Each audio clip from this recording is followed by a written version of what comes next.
Comulgad bien, porque la comunión bien hecha nos une a Jesucristo y nos hace semejantes a Él.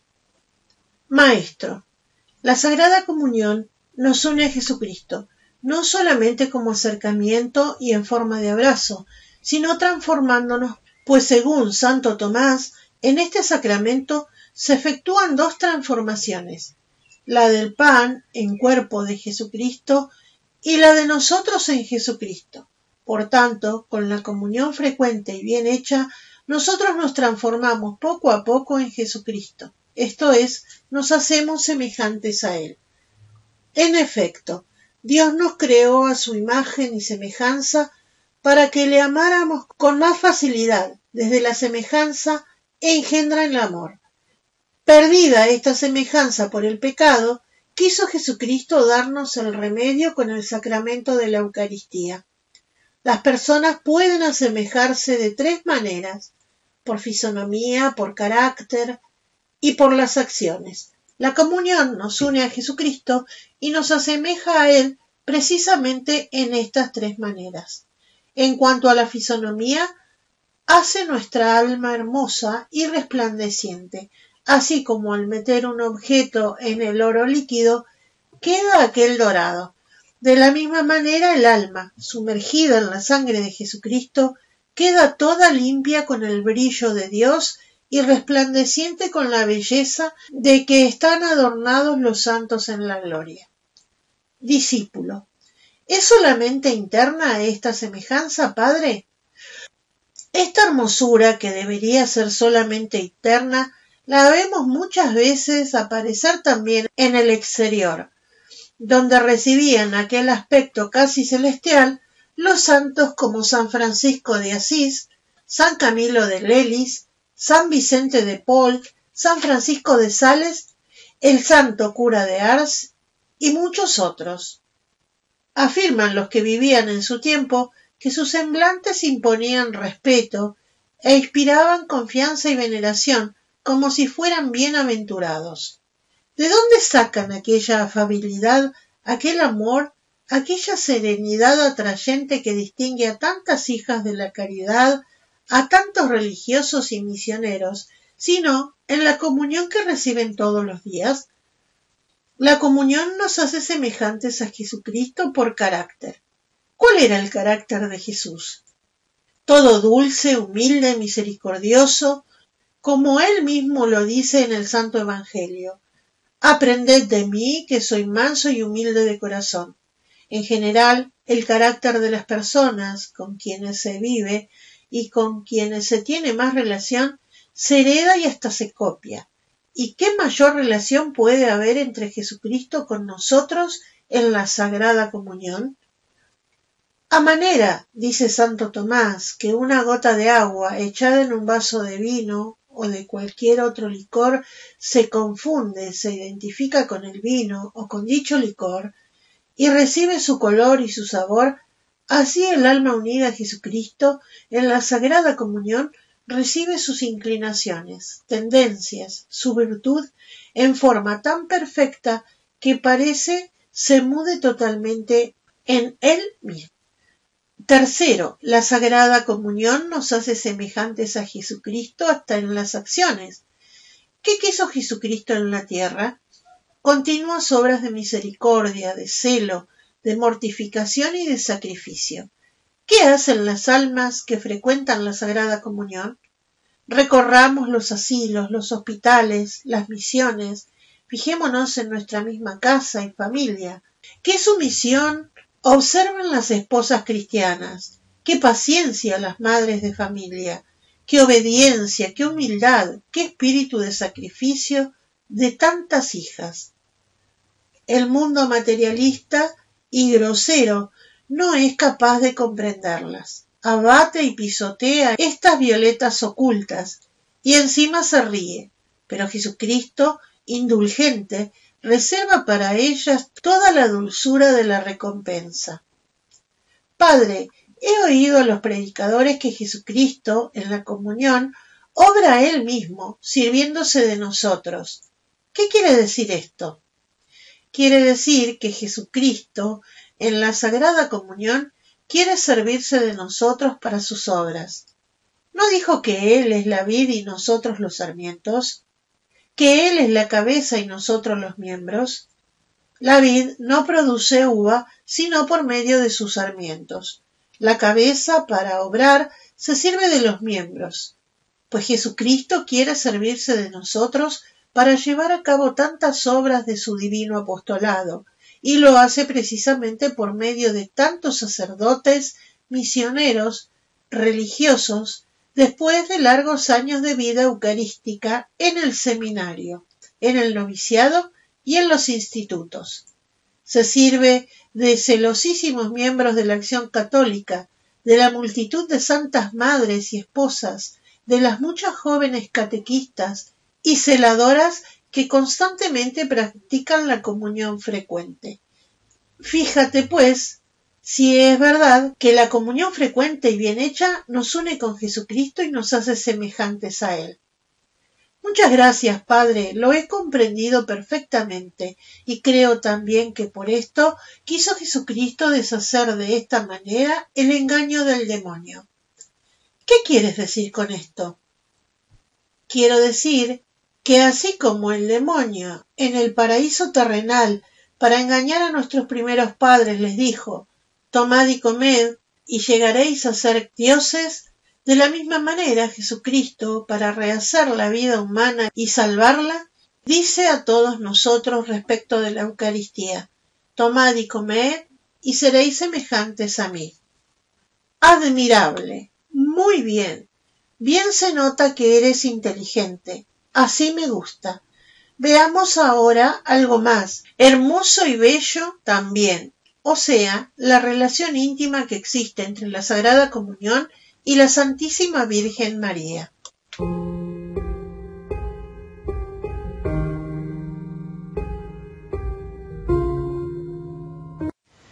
Comulgad bien, porque la comunión bien hecha nos une en íntima relación con María Santísima. Maestro, el doctor de la Iglesia San Bernardo, gran devoto de la Santísima Virgen, nos dice: no puede haber verdadera devoción a la Santísima Virgen María si no va acompañada de una verdadera devoción al Santísimo Sacramento y no esté fundada en él. ¿Por qué dice esto? Porque entre la Santísima Virgen y el Santísimo Sacramento existe una relación íntima y triple.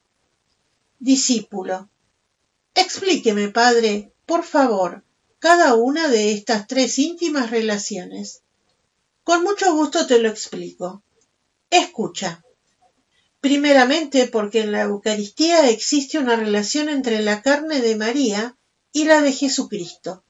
Nos enseña el dogma que nuestro Señor Jesucristo presente en la Eucaristía es el mismo que se formó por obra del Espíritu Santo con la sangre purísima de la Santísima Virgen María. Así lo canta la Iglesia cuando dice: nobis datus, nobis natus, es intacta virgine. Se nos ha dado, nos ha nacido de la purísima Virgen. El catecismo a esta pregunta: ¿está presente en la Eucaristía el mismo Jesucristo que está en el cielo y que nació en la tierra de la Virgen María? Responde así: sí, es el mismo Jesucristo. Entonces, Padre, ¿podemos decir que Jesucristo, que es carne y hueso de María Santísima, como nosotros decimos que somos carne y hueso de nuestros padres? Lo mismo. Ciertamente la carne de Jesucristo, dice San Agustín, es carne de María, y el Salvador nos da esta carne de María como alimento de nuestra vida. Por tanto, comiendo la Eucaristía, establecemos una íntima unión también con María. Nunca, por cierto, había pensado en ello.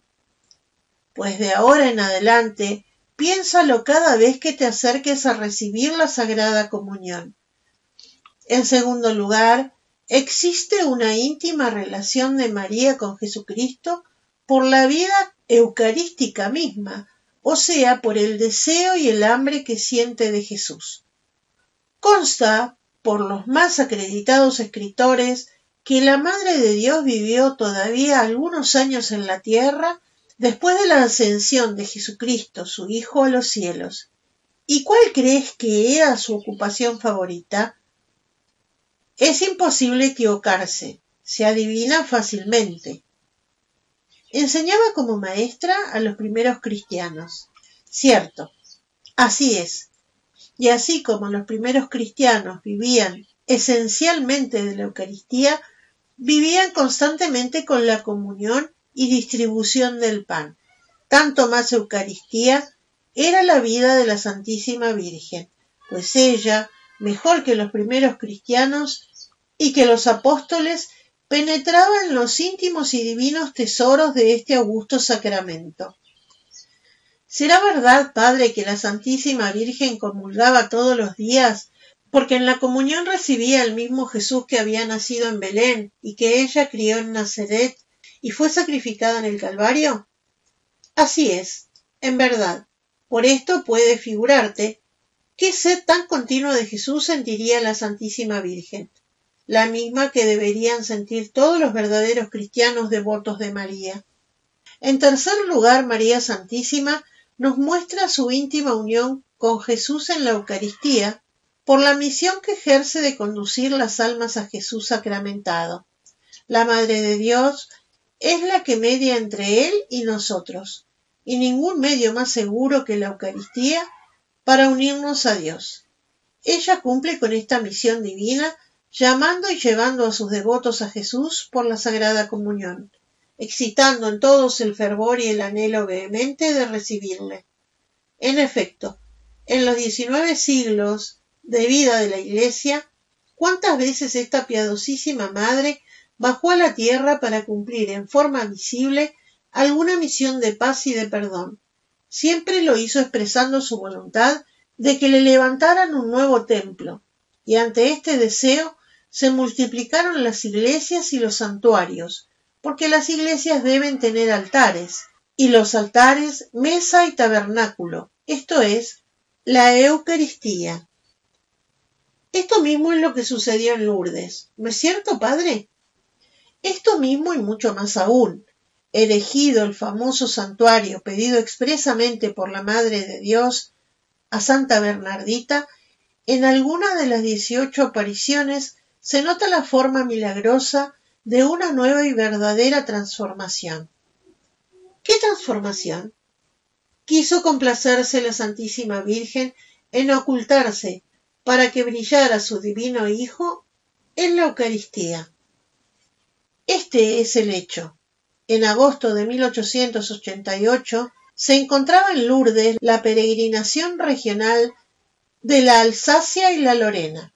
La Santísima Virgen, en forma contraria a lo que hacía siempre, parecía desoír las súplicas de tantos enfermos a quienes había llevado sus maternales plantas la esperanza de una curación milagrosa.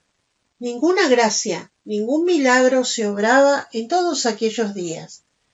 Por añadidura, al salir la procesión de las candelas con el Santísimo, la tarde del 21, se desencadenó de repente una tempestad y se vieron obligados a retirarse, privados los peregrinos del espectáculo tan emocionante. Ante el cuadro que presentaban todos estos pobres enfermos desolados, surgió en la mente de un piadosísimo sacerdote, el reverendo párroco don Augusto Legarter, que por espacio de 30 años presidía estas peregrinaciones, una idea llena de cielo. Debemos ovacionar triunfalmente a Jesús sacramentado. En el mismo instante en que Jesús Eucaristía sea llevado procesionalmente entre los enfermos, deben éstos dirigirle las mismas plegarias y expresarle los mismos deseos que tan grandes milagros lograron de él en las tierras de Palestina. Expuesto el proyecto a los obispos y sacerdotes presentes, fue aceptado al momento. En breves instantes se hizo una recopilación de las invocaciones que traen los evangelios. Al día siguiente estaban impresas y distribuidas entre los peregrinos. A las 4 de la tarde, Jesús sacramentado salía procesionalmente de la basílica, precedido y acompañado de la multitud de fieles, llevando velas encendidas. Después de la bendición que se hizo en la gruta, empezaron las invocaciones en forma entusiasta e indescriptible. Desde todas las literas, desde todas las camillas en que yacían los enfermos, surgían acentos desgarradores, y al compás del piadoso lagarter, repetían todos: Jesús, Hijo de David, ten misericordia de nosotros. Jesús, que yo te vea.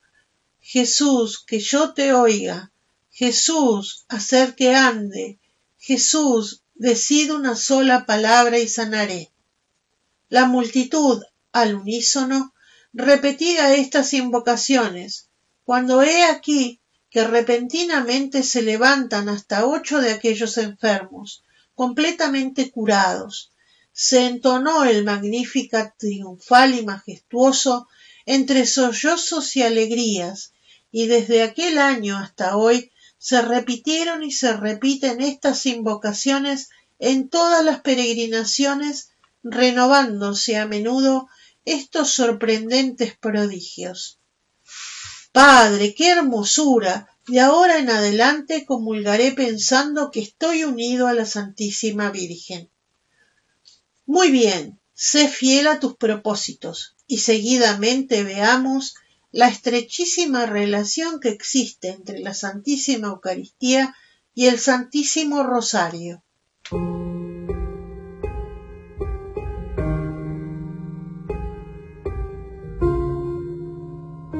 Comulgad bien, porque la comunión bien hecha nos pone en estrechísima relación con los misterios del Rosario. Discípulo. ¿Cómo, Padre, establece relación la Sagrada Comunión con los misterios del Santísimo Rosario?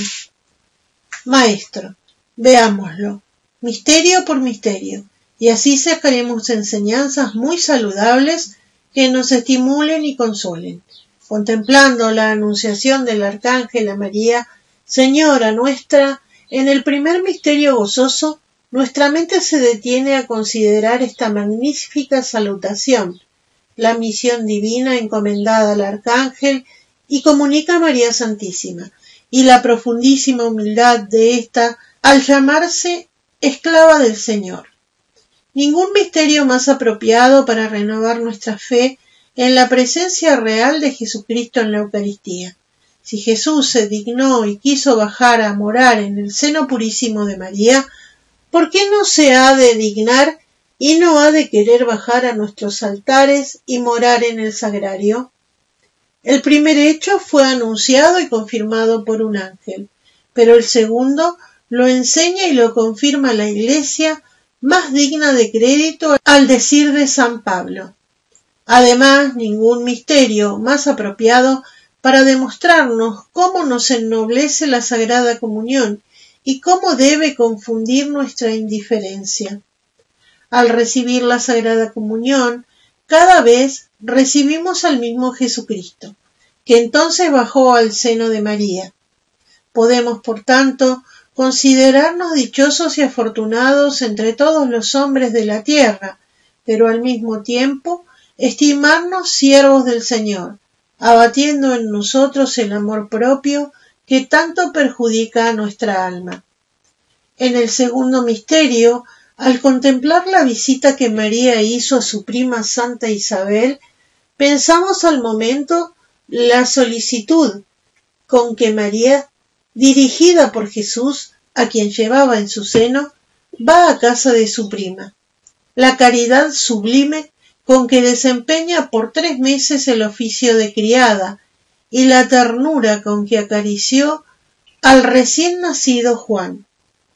Este misterio nos demuestra claramente el fin que nos propuso el Salvador al hacerse nuestro alimento y la prontitud con que viene a nosotros para santificarnos y colmarnos de sus gracias. ¿Por qué, pues, no imitamos la generosidad caritativa de María y de Jesús, yendo con presteza a aliviar las necesidades de nuestro prójimo, comunicándole la dulzura y la caridad que experimentamos en nuestras almas cuando le recibimos en la Sagrada Comunión? En el tercer misterio gozoso contemplamos el nacimiento de Jesús en Belén y acto seguido se nos ofrecen tres consideraciones: la negativa de los habitantes de Belén, la venida de los pastorcillos humildes y pobres y la adoración de los magos. ¿Cuántos hay también entre nosotros a quienes todas las mañanas pide Jesús hospitalidad y se le responde: no hay lugar, no estamos dispuestos, no tenemos tiempo, no tenemos ganas, y le vuelven la espalda y le despiden como a un errante vagabundo?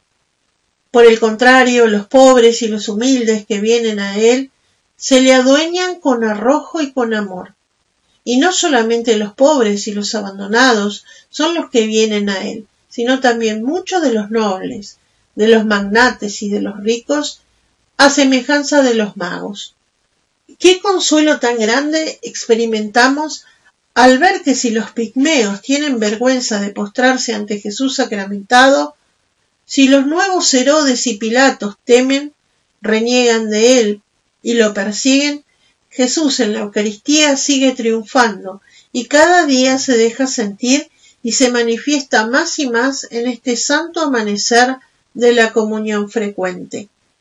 En el cuarto misterio gozoso, al contemplar la presentación del niño Jesús en el templo, en brazos del santo anciano Simeón, tenemos ante nuestra vista la escena más eucarística que nos hace exclamar: dichoso el templo aquel que vio por primera vez entrar en su recinto al Redentor del mundo, pero mucho más dichoso aún el anciano sacerdote que tuvo la dicha singularísima de estrecharle entre sus brazos y apretarlo contra su pecho. Pues bien, nada tienen que envidiar nuestras iglesias a aquel antiguo templo de Jerusalén, pues todos los días contemplan la venida de Jesucristo Redentor sobre los altares y día y noche le hospedan en sus tabernáculos. Y nosotros, ¿en qué debemos envidiar al anciano Simeón? Él le llevó en sus brazos y nosotros en nuestro corazón. Él una sola vez y nosotros cuantas veces queramos.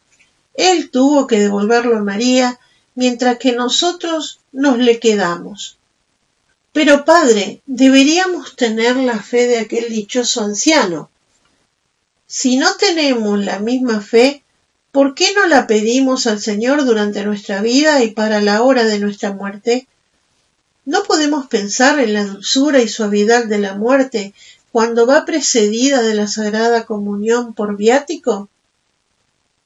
Padre, ¿en qué trance supremo no podrá haber mayor suerte? ¿Y cómo podrán hacer una comunión semejante los que en vida trataron a Jesús sacramentado como un forastero, al recibirle como forzados una sola vez al año? No puede ser. La comunión frecuente practicada durante la vida hará que Jesús venga como amigo y consolador en el momento de la muerte. En el quinto misterio, al contemplar el hallazgo del niño Jesús en el templo, veremos la pena de San José y de la Santísima Virgen al perder a Jesús y su alegría al encontrarle.